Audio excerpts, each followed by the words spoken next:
बिस्मिल्लाहिर्रहमानिर्रहीम। हम लोग टैक्स क्रेडिट्स पढ़ रहे थे जी।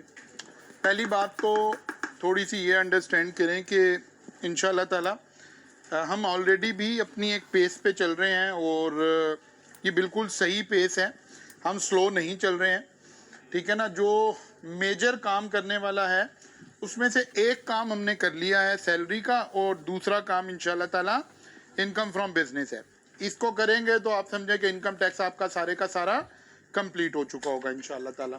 लेकिन अब हम थोड़ी सी प्रैक्टिस को इनकॉर्पोरेट करेंगे, और बल्कि अगर आप टैक्स में या किसी भी सब्जेक्ट में प्रैक्टिस करना चाहते हैं, भले आप कोई भी सब्जेक्ट पढ़े, अकाउंटिंग पढ़ रहे हैं, टैक्स पढ़ रहे हैं, बी लॉ पढ़ रहे हैं, सी लॉ पढ़ रहे हैं, तो आज के दौर में बच्चा खुद से भी कैसे प्रैक्टिस कर सकता है, ठीक है ना।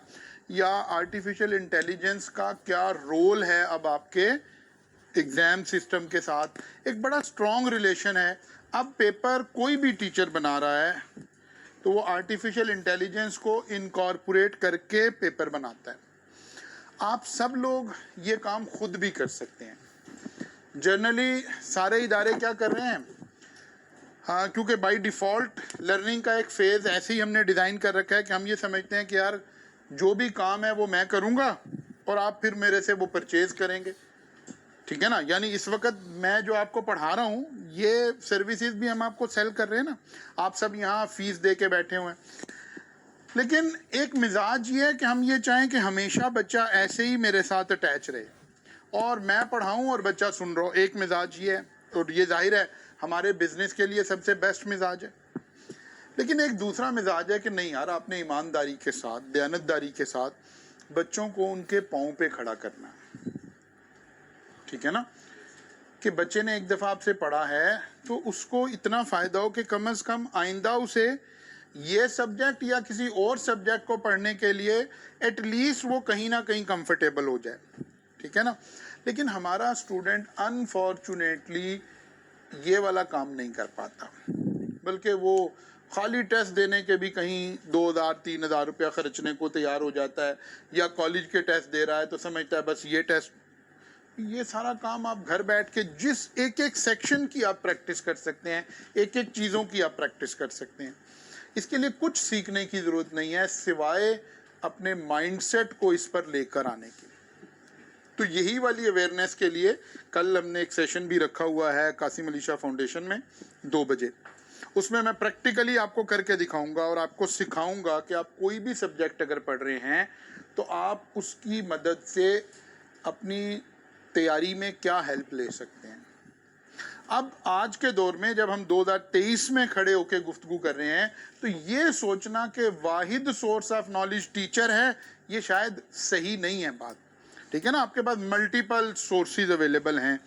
तो जो बच्चे टाइम निकाल सकते हैं वो कल कोशिश करें, ज़रूर उस सेमिनार को अटेंड करें। इंशाल्लाह आपको सारे सब्जेक्ट में, हर सब्जेक्ट में नहीं बल्कि ज़िंदगी के हर शोबे में एआई से हेल्प लेने का एक करेज पैदा होगी कि कैसे आपने एआई से हेल्प लेनी है। 2 बजे से 3-3:15 बजे तक का सवा घंटे का, मतलब आप कहें 2 घंटे आपको इन्वेस्ट करने हैं, 2 बजे से 4 बजे कह दें आप ऐसे अपने ध्यान में, ठीक है जी।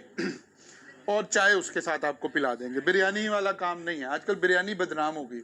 अच्छा जी, वापस आते हैं जी। डिफरेंट टैक्स रिजीम्स की हमने बात शुरू की थी। Normal tax regime, separate block and final block. फिर एक अहम कॉन्सेप्ट हम पढ़ के गए थे, डिडक्टेबल अलाउंसेस, ज़कात, worker welfare fund, worker participation fund and education expenses. इन तीनों को हमने डिफाइन कर लिया था कि यार ये कैसे हमने इसको लेकर चलना है। 1 बाय 1 हमने इन सारों को पढ़ा और फिर एक फॉर्मेट के ऊपर हमने काम किया कि यार जब हम एक बड़ा क्वेश्चन सॉल्व कर रहे होंगे ना, कंप्रीहेंसिव क्वेश्चन, 18 मार्क्स वाला क्वेश्चन, तो उसमें normally multiple heads of income से हमारी इनकम आ रही होगी। मसलन income from salary, income from capital gain, income from other sources, हर तरह की इनकम एक दफ़ा हमने इकट्ठी कर ली है, ठीक है। उसका नाम रख दिया टोटल इनकम।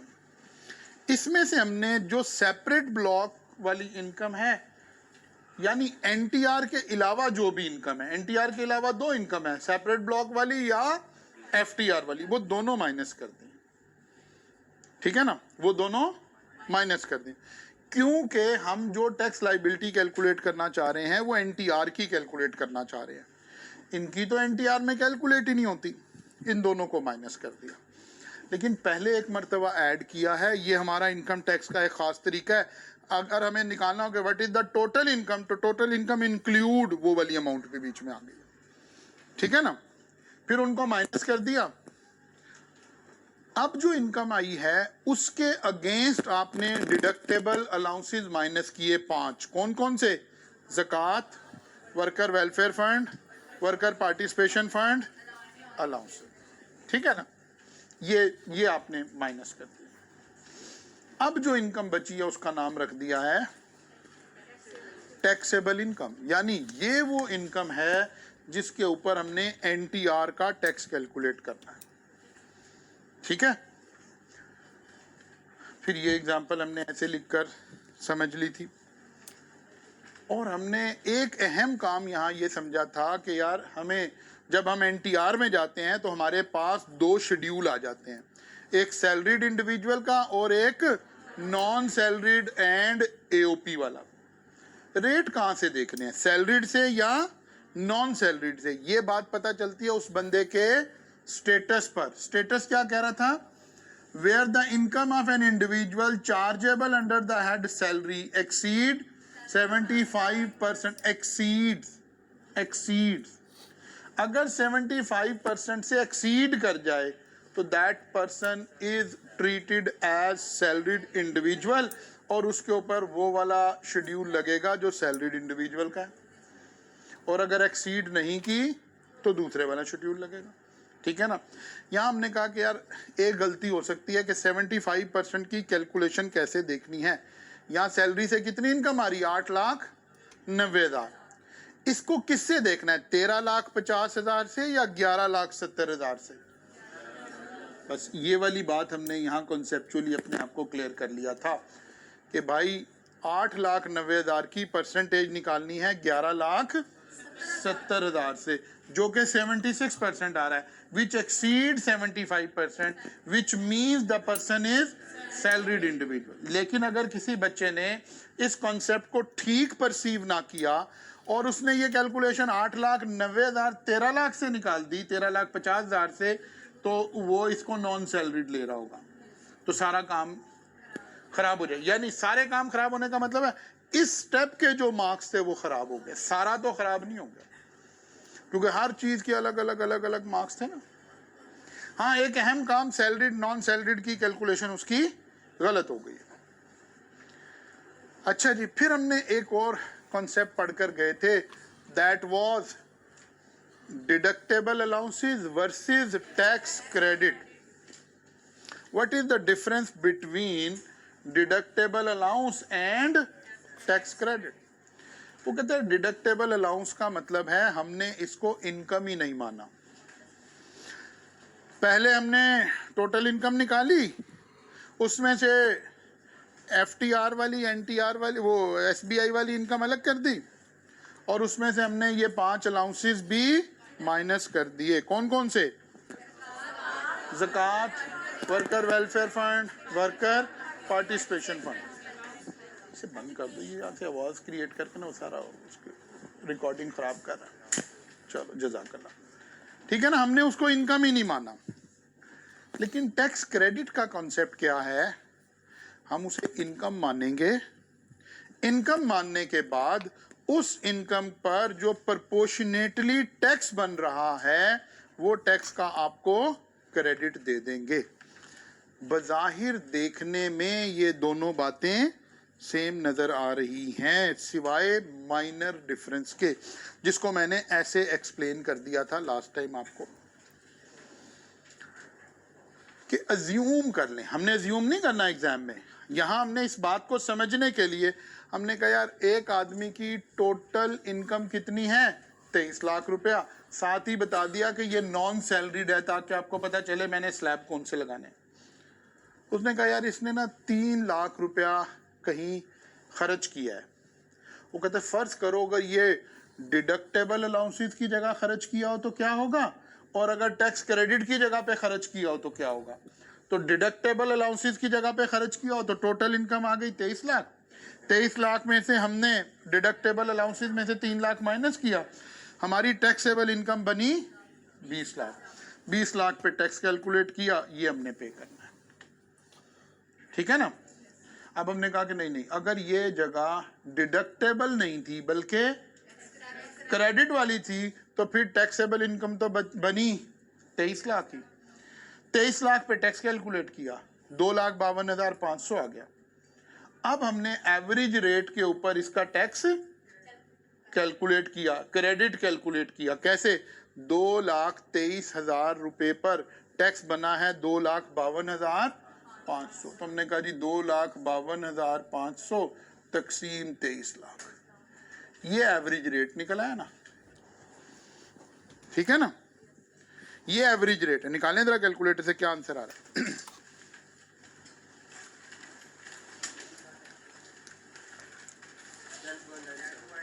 10 इसका मतलब है ओवरऑल हमने हर इनकम पर 10.97 का टैक्स पे किया है। इसका मतलब है वो जो 3 लाख रुपया है उस पर भी इतना ही टैक्स पे किया होगा। तो क्या आंसर आ गया जी? 32,935 रुपए का टैक्स हमने इस पर अदा किया है ऑन एवरेज रेट। ला वाला कहता है यार ये टैक्स मैंने आपसे नहीं लेना, वो जो आपका टैक्स बना था ना 2,52,500, उसमें से आप 32,935 रुपया माइनस कर दो, बाकी का टैक्स 2,19,565 मुझे दे दो। बज़ाहिर देखने में यही बात नजर आ रही है कि गवर्नमेंट ने इस 3 लाख पर हमारे से टैक्स नहीं लिया। फर्क क्या है? यहां 3 लाख को पहले इनकम बनाया है और फिर टैक्स का क्रेडिट दिया है, जबकि हम डिडक्टेबल अलाउंसेस में इस 3 लाख को इनकम ही नहीं बना रहे थे। तो हमारी लाइबिलिटी बन रही थी 2 लाख और अब बनी है 2,19,565। डिफरेंशियल गवर्नमेंट को 19,565 का फायदा हो गया। गवर्नमेंट अब हमें कह रही है कि यार कुछ ऐसे अच्छे काम हैं कि अगर आपने वो किए होंगे तो हम आपसे उस इनकम पर टैक्स नहीं लेंगे, लेकिन इस उसूल के तहत नहीं लेंगे। एक मर्तबा टैक्स कैलकुलेट कर लेंगे और फिर आपको वापस दे देंगे, टैक्स क्रेडिट की शक्ल में आपको रिफंड कर देंगे। वो अच्छे काम कौन से हैं? उनमें से पहले अच्छे काम का जिक्र आ रहा है सेक्शन 61 के अंदर, which is called charitable donation. ठीक है ना, which is called charitable donation. ये क्या है जी? A person shall be entitled to a tax credit for a tax year for an amount paid और property given as donation to. पहली बात, अ पर्सन, इसमें सब लोग शामिल हैं। कौन कौन? अ पर्सन में सब 3 पर्सन है ना। कौन कौन? Company, AOP, individual. ठीक है ना। अगर बाज क्रेडिट सिर्फ नेचुरल पर्सन को दिए जाएंगे तो वहां लिखा जाएगा एन इंडिविजुअल। इसका मतलब है ये टैक्स क्रेडिट कंपनी को भी मिलेगा, एओपी को भी मिलेगा, इंडिविजुअल को भी मिलेगा, क्योंकि लफ्ज क्या इस्तेमाल हुआ है? आ पर्सन। कब? जब वो चैरिटी कर दे। चैरिटी कर दे किस शक्ल में? या तो पैसों की शक्ल में या प्रॉपर्टी डोनेट कर दे। ठीक है ना, मलक रियाज बन जाए, प्रॉपर्टी डोनेट कर दे। किसको डोनेट कर दे? एनी बोर्ड ऑफ एजुकेशन और एनी यूनिवर्सिटी इन पाकिस्तान एस्टैब्लिश्ड बाय और अंडर अ फेडरल और प्रोविंशियल लॉ, अल कादर यूनिवर्सिटी। ठीक है ना। एनी एजुकेशनल इंस्टीट्यूशन, हॉस्पिटल और relief fund established in Pakistan by federal, provincial और local government। 2 लोग आ गए। तीसरा, और एनी नॉन प्रॉफिट ऑर्गेनाइजेशन और any person eligible for tax credit under section 100C of this ordinance. Entities, organization and fund mentioned in 13th schedule to this ordinance. इधर आएंगे वो सारे नाम, शौकत खानम, ईदी फाउंडेशन, फुला फुला फुला, ठीक है ना।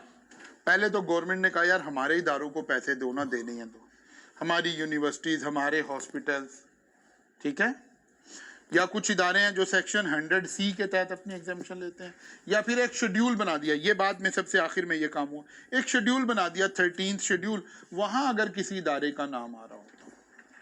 अब जो हमारे मुल्क के नॉन प्रॉफिट ऑर्गेनाइजेशन होंगे ना, ईदी फाउंडेशन, शौकत खानम और इस तरह के इदारे, आपके दीनी इदारे, वो जितने भी इदारे हैं इस तरह के, उनका नाम यहाँ आ रहा होगा।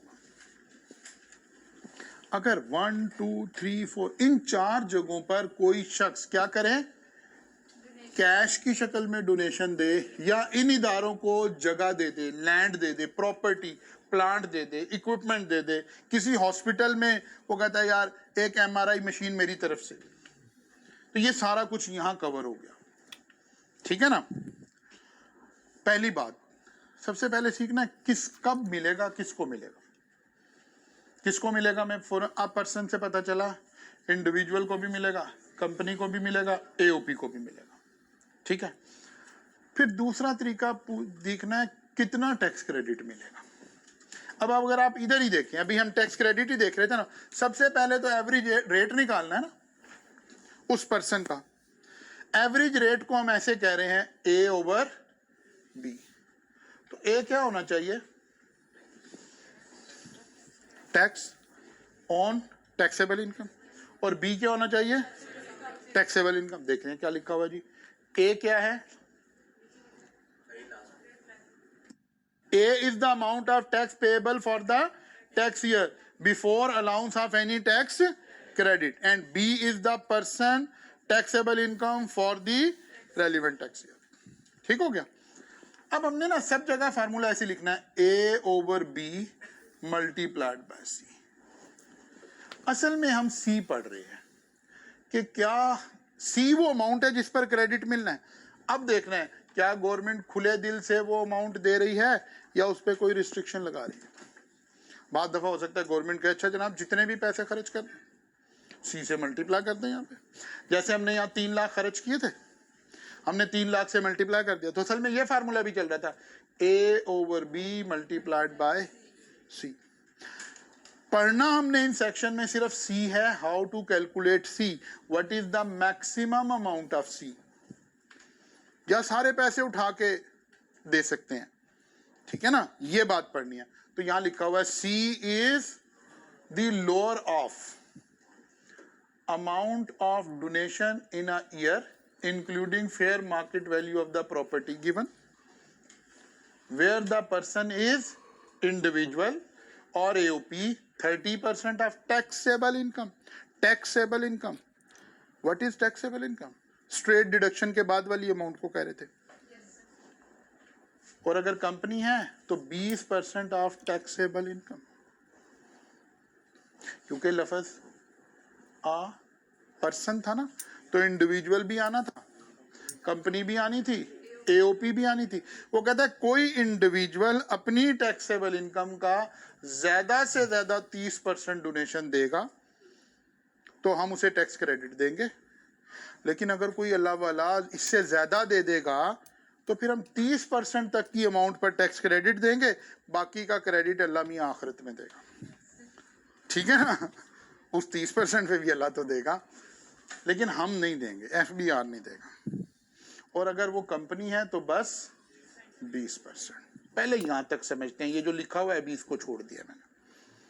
कहते यार कोई और भी एहतियात करनी है, कहता हाँ यार और एहतियात है, fair market value of the property shall be determined at the time it is given. एक बात, cash paid will only qualify for tax credit if amount is paid by cross check.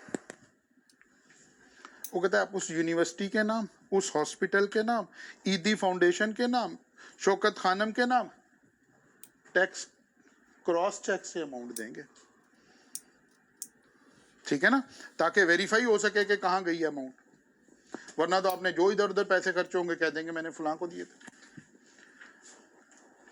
कुछ बात समझ आई है? अलग अलग कंडीशंस लगी, पहले लग गया किस किस को कहाँ दे सकते हैं, 4 जगह यहाँ दे सकते हैं, कितनी अमाउंट दे सकते हैं, सी बताया करेगा हमेशा। C is the lower of क्या जी, amount of donation in a year including fair market value. कितनी, इंडिविजुअल है तो 30%, कंपनी है तो 20%।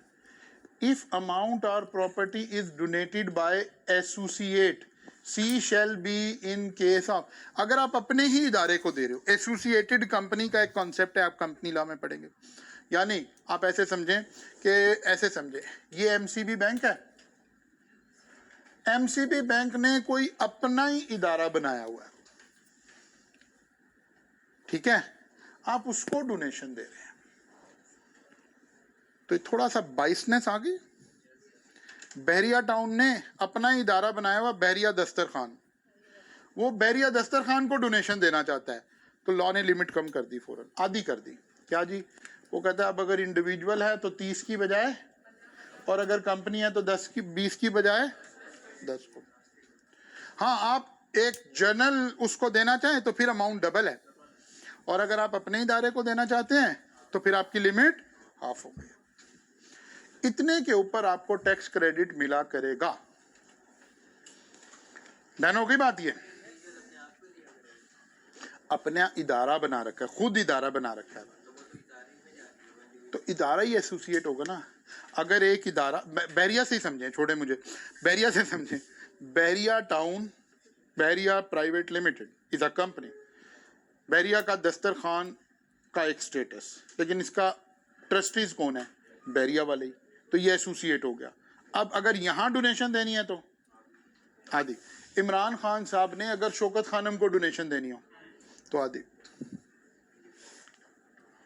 और अगर वहां से डोनेशन निकालनी हो तो सारी, ठीक है ना, तो दोनों है क्या समझ। अगर अपने ही इदारे को देनी, एसोसिएट को देनी, जी बच्चे, जी कराना पड़ेगा ना, नॉन प्रॉफिट ऑर्गेनाइजेशन, या कम से कम यहाँ हो, वो 13 में हो, कोई भी इदारे को नहीं दे सकते। ये पहले दो तो हैं ही गवर्नमेंट के एक किस्म के, पंजाब यूनिवर्सिटी गवर्नमेंट का, ये जनरल हॉस्पिटल, चिल्ड्रन हॉस्पिटल, ये तो ये आ गए। तीसरा आ गया, या वो इदारा सेक्शन 100C में खुद को रजिस्टर्ड करवाए, या शेड्यूल 13 में खुद को रजिस्टर्ड करवाए। इसका मतलब है इस इदारे को रजिस्टर्ड करते हुए भी कोई क्राइटेरिया होगा ना, हमने अच्छे इदारे, अच्छे नाम शोहरत वाले इदारे रख रखे होंगे, खाली कागजी इदारे नहीं होंगे। क्लियर होगी ना बात। जाहिर है गवर्नमेंट लोगों को रिलीफ दे रही है तो उसके ऊपर कोई चेक एंड बैलेंस तो रखना पड़ेगा। अच्छा जी, अब ये काम हुआ कैसे, अब समझते हैं। यहाँ mister Kamran has disclose taxable income from salary 2.5 million and from property 2 million. Just ये कॉन्सेप्ट के मल्टीपल सोर्स से इनकम आ रही फॉर टैक्स ईयर 2022। ज़कात paid during the year under zakat and usher ordinance is 100,000 and donation to charitable institute 500,000. Calculate tax liability for tax year 2022. Copy निकालें, calculator नहीं, copy निकालें। हाँ जी, ले लिए मोबाइल शोबाइल के, अभी बगैर उसके गुजारा रहा, हो गया है। कॉपी कॉपी कॉपी कॉपी हैं? हाँ जी बेटा, कॉपी, शाबाश, निकालें जनाब। सबसे पहले अब वो फॉर्मेट लगाना है ना, हमने कॉपी इसलिए निकाल रहे हैं, जरा जहन में आए कि फॉर्मेट कैसे चलेगा। सबसे पहले क्या निकालना है, टोटल इनकम। टोटल इनकम निकालते हुए हमने सारी इनकम, NTR वाली भी और SBI वाली भी, सारी इनकम शामिल करनी है। तुम लेट क्यों आए भाई, हैं? घर से लेट, पहले नहीं समझ के। हाँ भाई, लिखें जनाब, टोटल इनकम कैलकुलेट करना शुरू करें मिस्टर कामरान की। इनकम फ्रॉम सैलरी कितनी आ गई? 25 लाख रुपया। इनकम फ्रॉम प्रॉपर्टी 2 लाख रुपया। टोटल इनकम कितनी हो गई? 27 लाख। अब हमें ना फॉर्मेट याद होना चाहिए, हमारे ध्यान में फॉर्मेट क्लैरिटी में होना चाहिए। 27 लाख आ गई। अगर कोई चीज हमारी एसबीआई वाली होती तो हमने माइनस कर देनी थी, लेकिन इस सवाल में तो नहीं है। डिडक्टेबल अलाउंसेस कौन कौन से हैं? ज़कात, worker welfare fund, worker participation fund और चिल्ड्रन एक्सपेंसेस, एजुकेशन एक्सपेंस, ठीक है ना? ये चार, इन चारों में से अगर कोई भी है तो वो माइनस कर लें पहले। तो कौन सा गिवन है यहाँ? ज़कात। हाँ, ज़कात में सिर्फ एक बात देखनी थी, ज़कात पेड अंडर ज़कात एंड उशर ऑर्डिनेंस, वो लिखा हुआ है कि यस ज़कात एंड उशर ऑर्डिनेंस में ही पे हुई है 1 लाख। यहाँ से क्या निकला? टैक्सेबल इनकम 26 लाख रुपया, ठीक है ना? अब इसका स्टेटस देखा हमने, 26 लाख रुपए में से इनकम फ्रॉम सैलरी कितनी है? 25 लाख। इसका मतलब है 70 निकाल लेंगे, 75% से एक्सीड कर रहा है। इसका मतलब है ये शख्स सैलरीड इंडिविजुअल है, और जब हम वो जाएंगे शेड्यूल में तो सैलरीड इंडिविजुअल के शेड्यूल में चले जाएंगे। समझ आ गई बात? इस लाख रुपए को तो गवर्नमेंट ने स्ट्रेट ही छोड़ दिया, सीधा ही छोड़ दिया कि यार ये तो निकाल दो ना, इसका हमारे टैक्स से कोई ताल्लुक। स्ट्रेट डिडक्शन, डिडक्टेबल अलाउंसेस का मतलब है गवर्नमेंट सीधा सीधा ही मान गई है कि इस पर हमने टैक्स नहीं लेना। अगला मसला, इसने एक 5 लाख रुपया चैरिटी दी है चैरिटेबल इंस्टीट्यूट को। पहली बात तो यह है कि ये 5 लाख रुपया उन 4 जगहों में से किसी एक जगह पे फॉल करता हो, या यूनिवर्सिटी बोर्ड गवर्नमेंट का हो, या गवर्नमेंट का हॉस्पिटल हो, या सेक्शन 100C में रजिस्टर्ड इदारा हो, या वो शेड्यूल 13 में रजिस्टर्ड हो। एक बात। दूसरी बात भी, अगर पैसे हैं तो क्रॉस चेक से दिए हो, काउंटर पे जाके कैश जमा करा के रसीद ना लियो। बात समझ आ रही है ना? काउंटर पे जाके कैश जमा करा के उनके गले में पैसे ना डाल के आ गया हो 5 लाख रुपया, क्रॉस चेक से पे किए हो, ठीक है? अगर ये 2 कंडीशन पूरी हैं तो गवर्नमेंट कह रहा है अच्छा थोड़ा सा आपको रिलीफ देंगे, लेकिन उस रिलीफ से पहले इस इनकम के ऊपर गवर्नमेंट ने इस बंदे के स्टेटस के मुताबिक टैक्स कैलकुलेट करना है। अब शेड्यूल लगाया, रेट निकालना हमें आता है, हमने रेट लगाकर इसके ऊपर टैक्स कैलकुलेट किया। 1,65,000 इसका बेस टैक्स आ गया, 2 लाख रुपए के ऊपर 20% टैक्स लगा। तो अगर इस बंदे को कोई क्रेडिट ना मिले तो इसने 2,05,500 टैक्स पे करना है। अच्छा, क्योंकि टैक्स रेट चेंज होते रहते हैं तो बाद दफा हो सकता है स्लाइड में पुराने लगे हुए हैं, तो उससे तो आपको कोई प्रॉब्लम नहीं होनी, आपने नए वाले रेट लगाने हैं, ठीक है ना? रेट लगाने हमें आते हैं, उसमें कोई प्रॉब्लम। 2,05,500 टैक्स बनता था, लेकिन हमें डोनेशन, चैरिटेबल डोनेशन वाला सेक्शन कौन सा था? नहीं, अभी जो पिछले पढ़ा 61, सेक्शन 61 कहता नहीं नहीं यार, इससे 2,05,500 टैक्स नहीं लेना। इसने एक अच्छा काम किया है, नेक काम किया है। अगर हमारी कंडीशन पूरी कर दे तो। कौन कौन सी कंडीशन? पहली बात है उन 4 में से किसी एक जगह को दिया हुआ, और क्रॉस चेक से दिया हुआ, और एक कंडीशन, और ये अमाउंट उस मैक्सिमम अमाउंट से एक्सीड ना करती हो। सी भी तो कैलकुलेट करना है ना, अभी कैलकुलेशन इसीलिए तो पढ़ रहे हैं। 3 कंडीशन लग गई। पहली बात, उन 4 इदारों में से किसी जगह दिया हुआ, नंबर 2 क्रॉस चेक से दिया हो, और नंबर 3 अमाउंट एक्सीड ना कर रही हो। अमाउंट एक्सीड कैसे ना कर रही हो? कौन है ये? इंडिविजुअल है, कंपनी है, एओपी है? इंडिविजुअल है। इंडिविजुअल की लिमिट क्या है? 30% ऑफ टैक्सेबल इनकम। अब हमने देखना एक्चुअल डोनेशन कितनी दी है उसने? 5 लाख, और लिमिट क्या थी? 26 लाख का 30%। ये कितनी आ गई अमाउंट? 7,80,000। विच एवर इज तो 5 लाख है हमारे केस में सी की वैल्यू, ठीक है ना, which ever is lower, actual versus limit. 7,80,000 ये लिखा हुआ था ना, 30% of taxable income, lower of, यहां लिखा हुआ था हमारे पास ये, सी इज लोअर ऑफ, इंडिविजुअल के केस में 30% of taxable versus actual, which ever is lower.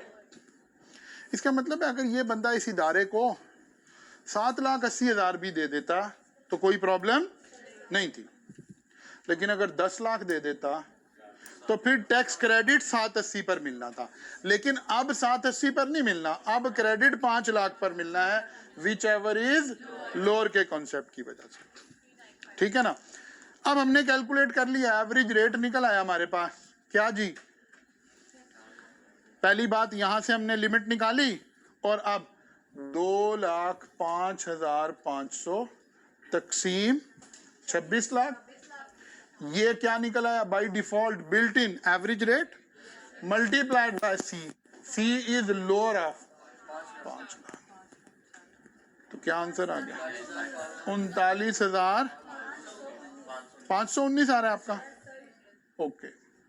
इसका मतलब है 2,05,500 की बजाय 39,519 माइनस कर देंगे, टैक्स क्रेडिट मिल गया।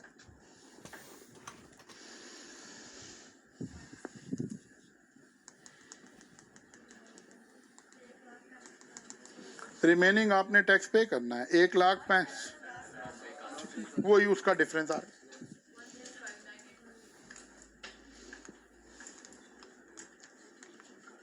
कुछ बात समझ आ रही है कि नहीं आ रही? क्लियर है बात? आप आज पीछे कहां चले गए भाई, हम तो यहां बैठते थे। अच्छा जी, स्टेप समझ आ गए? Step number 1 total income, step number 2 taxable income, step number 3 tax liability, step number 4 tax credit. लिखें, तरतीब बनाएं। Step number 1 total income, total income, step number 2 taxable income, अब मैं टेक्निकल लफ्ज लिख रहा हूं, step number 3 tax liability, step number 4 tax credit. ऐसे चलें हम।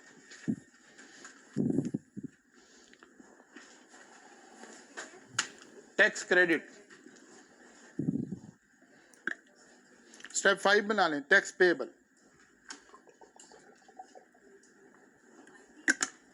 स्टेप 5 भी लिख लें। फिर क्या निकल आया, टैक्स पेएबल।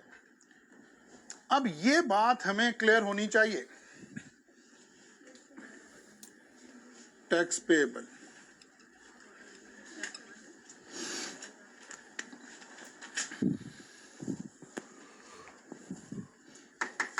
ठीक हो गई बात। अब यहां एग्जामिनर क्या खेल सकता है? सबसे पहला काम तो हो सकता था वो कहता जी 9 लाख रुपया इसको डोनेशन दिया, तो लोअर ऑफ वाला कॉन्सेप्ट उसको फिल्टर आउट कर देता, 7,80,000 पे रुक जाते, ठीक है ना, क्लियर होगी ना बात। अच्छा जी, फिर और क्या कर सकता था एग्जामिनर? कहता जी जहां डोनेशन दी है वो इदारा एसोसिएटेड इदारा है, तो 15% की बजाय 30% की बजाय 15 पर आ जाते। कहता जनाब हमने तो कैश में डोनेशन दिया है, तो टैक्स क्रेडिट मिलना ही नहीं था, ठीक है ना, टैक्स क्रेडिट मिलना ही नहीं था। एक और कहानी चल सकती है, कहता जी हमने एक एसेट दिया है जो हमने जब खरीदा था उस वक्त कीमत 5 लाख थी, जिस दिन दिया है उस दिन 13 लाख है, तो fair market value eight the time it is given, तो 13 लाख आ गई, लेकिन 13 लाख तो अलाउ नहीं होनी थी, अलाउ तो होनी थी 30%, तो 7 लाख, ये 13 लाख पे कन्वर्ट होती है अमाउंट, और ये 7,80,000 की लिमिट लगती। मेंटली खुद को ऊपर लाएं, मेंटली। अब यहाँ ही वो फिलॉसफी काम करती है जो मैं अपने तरीके से, जाहिर है अपने मसलक से पढ़ाने का आदी हूँ। एक है कि इतने सवाल बना के आपको दे दें और आपको कहिए सारे करें सारे करें सारे करें, नहीं। एक है कि आपको बात समझ आई है, फिर आपको कहें कि यार मेंटली आप बचपने से निकलकर ऊपर आए और सेक्शन पढ़ें कि यार एग्जामिनर के पास क्या ऑप्शन है इस सेक्शन में। उसने तो प्ले विद दिस करना है ना, इस नॉलेज से प्ले करना है। यहां देखें कि क्या कर सकता है वो। एक तो ये वाली ब्रेक कर सकता है 30% 20% वाली बात, एक यहाँ कैश वाली बात कर सकता है, एक फेयर मार्केट वैल्यू से खेल सकता है, एक बिल्ट इन कहीं छुपा के बात बता दे कि यार वो इदारा तो इस 4 की लिस्ट में ही नहीं है, फिर तो क्रेडिट मिलना ही नहीं। क्लियर हो गई बात? अच्छा जनाब,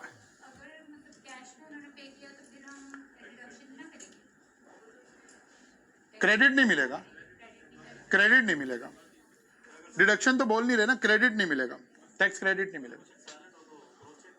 हम अजम्पशन लिख कर आएंगे, फिर हमने साइलेंट नहीं रहना, हमने कहना it is assumed that the donation is given in cross cheque, ठीक है ना, फिर हम उसको सॉल्व कर देंगे। अच्छा जी, बात क्लियर हो गई जी, आगे चलते हैं। एक और क्रेडिट आ गया, contribution to approved pension fund, contribution to approved pension fund. यहां काफी कुछ लिखा हुआ है, लेकिन पेंशन फंड को समझने के लिए लिखे हुए से पहले ऐसे अप्लाई करते हैं। अच्छा, लिखा हुआ क्या है? N eligible person earning income from salary और business shall be allowed a tax credit for premium paid in approved pension fund under voluntary pension system rules 2005. Eligible person means an individual. इसका मतलब है अब company फारिग हो गई, AOP फारिग हो गई, इंडिविजुअल की बातें हो रही है, ठीक है ना। An individual Pakistani who hold a valid national tax number और कंप्यूटराइज CNIC और for CNIC for overseas Pakistani issued by NADRA. वो कहता है नादरा से इशू हुआ और रीमा से ना हुआ, ठीक है ना। जो शनाख्ती कार्ड है वो नादरा से इशू हुआ हो, इसका मतलब है इंडिविजुअल और पाकिस्तानी को हम ये क्रेडिट देना चाह रहे हैं। देना किसे चाह रहे हैं? 2005 की बात हो रही है। 2005 में आपको पता है ये दौर चल रहा था जनरल मुशर्रफ का, और थोड़ी सी हमारी जो इकोनॉमी थी वो आज के हालात में तो थोड़ी सी नहीं, बहुत ज़्यादा अच्छी इकोनॉमी थी, मुल्क के हालात बहुत ज़्यादा अच्छे थे। डॉलर 58 रुपीज़ का था, बस इससे अंदाज़ा लगा लें, बाकी सारी बातें छोड़ दें। डॉलर 58 रुपीज़ का था उन 8 सालों में, अच्छा दौर था ठीक है ना। नहीं, असल में कोई भी काम डायरेक्ट हो जाए तो वो ज्यादा बेहतर होता है, वो डायरेक्ट आर्मी का दौर था, ठीक है ना, इम्प्लाइड नहीं था। नहीं, उसमें और बहुत अच्छे काम थे, कुछ रीजन भी थी, इंटरनेशनल हालात भी थे, 9/11 भी था, बहुत सारे वाकयात थे। उस वक्त शौकत तरीन साहब फाइनेंस मिनिस्टर थे, इन्होंने एक कॉन्सेप्ट दिया कि यार जो गवर्नमेंट एम्प्लॉयज हैं इन्हें तो पेंशन, हम पढ़कर आए ना, सैलरी में पेंशन मिल रही है, रिटायरमेंट बेनिफिट मिल रहे हैं। जो लोग प्राइवेट जॉब्स कर रहे हैं, नॉर्मली प्राइवेट जॉब में पेंशन तो बिल्कुल भी शामिल नहीं होती ना, कोई प्रोविडेंट फंड, कोई और फंड तो हो सकता है, पेंशन तो कोई नहीं है। इन्होंने कहा यार लोगों को ये गाइड करें कि लोग अपनी पेंशन खुद जनरेट करें, और गवर्नमेंट के पास एक उसूल ये होता है कि अगर हम गवर्नमेंट किसी चीज को प्रमोट करना चाहती है तो उसको सब्सिडाइज कर दे, ठीक है ना। सब्सिडाइज करने का एक तरीका ये, उस पर टैक्स कम ले ले, तो गवर्नमेंट ने उसको सब्सिडाइज भी किया। उन्होंने कहा लोग अपनी वॉलेंट्री पेंशन स्कीम खुद, आप कभी QM के अंदर पढ़कर आए थे एनविटी और इस तरह के कॉन्सेप्ट कि अगर आप मुझे 1000 रुपये हर महीने देते रहे 5 साल तक तो फिर सारी जिंदगी मैं देता रहूंगा, इस तरह के कॉन्सेप्ट पढ़े थे ना आपने उधर। ये वो वाली पेंशन फंड स्कीम्स हैं, एनविटीज परपेचुइटीज बनेगी, मुल्क में बनी हुई हैं। अब मैं ये चाहता हूं कि यार मैं इस फंड में पैसे डालना शुरू करूं, कब? जब मैं जॉब कर रहा हूं, ताकि जब मैं रिटायर हूं और मैं जॉब अपनी खत्म कर दूं तो मुझे इस फंड से कुछ पैसे आने शुरू हो जाएं। अब ये 2005 में ये फंड रिलीज हुई, ठीक है ना। कॉन्सेप्ट ये लगा कि अच्छा जनाब जो लोग इस फंड में आ रहे हैं वो कितने पैसे डाल सकते हैं। आपको पता है सी का मसला है, हम इस सारी जगह क्या पढ़ रहे हैं, सी पढ़ रहे हैं कि क्या मैं सारे ही पैसे उठा के फंड में डाल सकता हूँ, सारे ही डोनेशन में दे सकता हूँ, नहीं दे सकता। तो कहता है सी क्या है, फॉर्मूला तो वही लगा ए ओवर बी, ए की हमें समझ आ गई है परमानेंटली, बी की भी समझ आ गई, सी की सिर्फ लिमिट देखनी है हर दफा। C is lower of the premium paid by the person, actual premium versus 20% of taxable income of the person for the relevant tax year. पहला सादा उसूल, प्रीमियम कितना दे सकते हैं, 20% ऑफ टैक्सेबल इनकम। अगर हम पिछले ही सवाल को कंटिन्यू करें तो उसकी टैक्सेबल इनकम हो गई थी 26 लाख। 26 लाख का 20% इज द मैक्सिमम अमाउंट जो मैं दे सकता हूं साल का इस फंड के अंदर, ठीक है ना। अब आपको पता है आप क्यूएम पढ़ कर आए हुए हैं,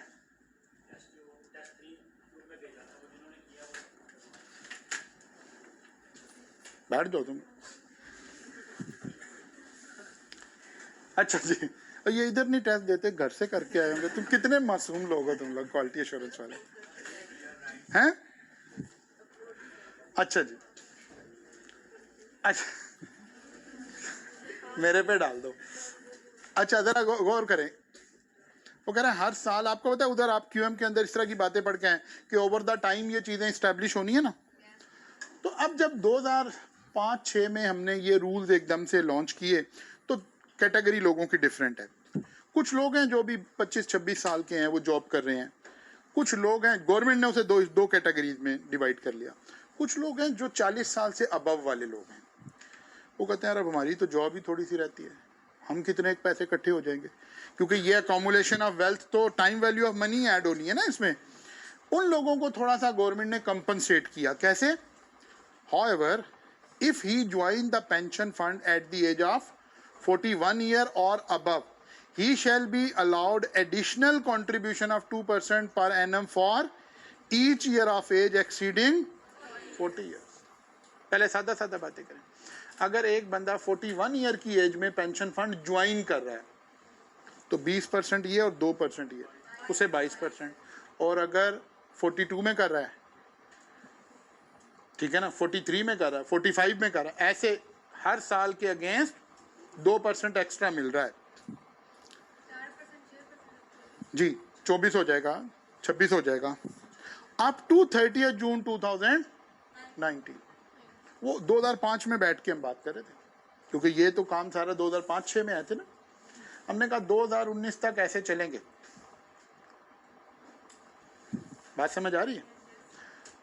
इसका मतलब है जब ये फंड बन रहे थे तो लोग दो तरह के थे।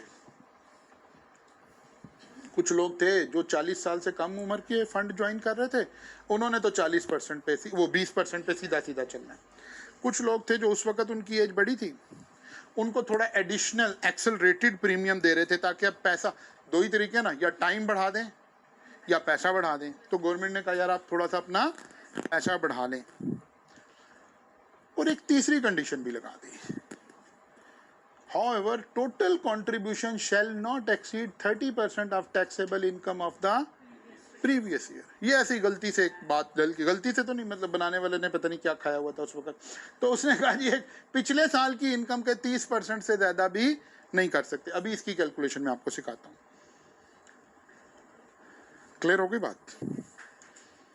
अब हम तो खड़े हैं 2023 में, हमारा एग्जाम में सवाल आना है टैक्स ईयर 2024 का।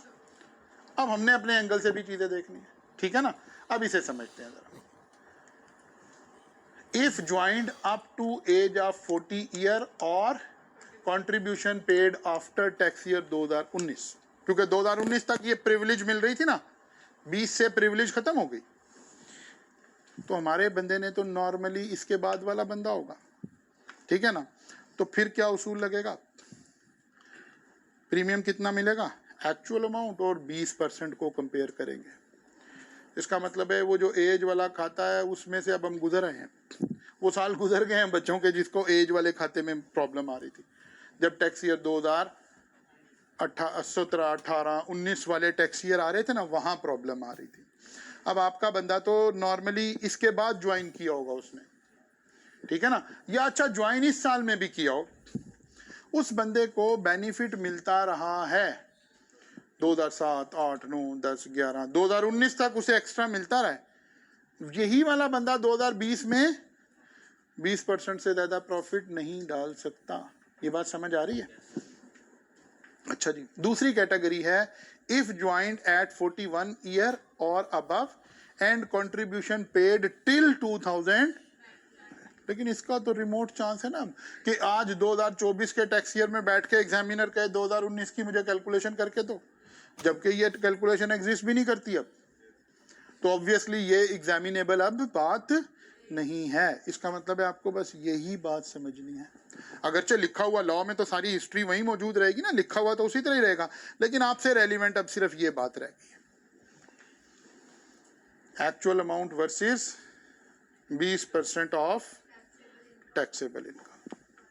इसके ऊपर फिर एवरेज रेट लगाएंगे, फिर एक क्या टैक्स क्रेडिट कैलकुलेट हो जाएगा। अब हो सकता है एक आदमी ने डोनेशन भी दी हो और ये कंट्रीब्यूशन भी की हुई हो, तो उसे 2 टैक्स क्रेडिट मिलेंगे, एक डोनेशन का टैक्स क्रेडिट मिलेगा और एक पेंशन का टैक्स क्रेडिट मिलेगा। क्या मतलब?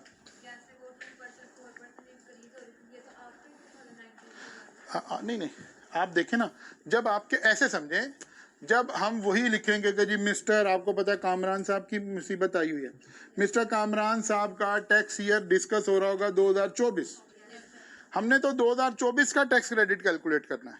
मिस्टर कामरान भले 2007 से आ रहा हो, इसको 2007 में कितना अलाउड था, 8 में, 9 में, 2019 तक कितना अलाउड था, ये तो अब इररेलेवेंट हो गया ना, उसमें से तो गुजर आया। मिस्टर कामरान को ही 2020 में 20% अलाउड है, 21 में भी 20, 22 में भी। तो इसलिए अब हम तो स्ट्रेट हो गए ना, हमारे से तो रेलिवेंट सिर्फ ये बात रह गई। नहीं, अल्लाह रहम करे, इतनी क़यामत नहीं है, ठीक है ना। ये बात पूछी नहीं जा सकती, इलॉजिकल है, ठीक है ना, इलॉजिकल। और अगर पूछ ले तो मैंने आपको पढ़ा दी है, ठीक है ना, लेकिन अब जरूरत नहीं है उसकी ऑब्वियस। अच्छा जनाब,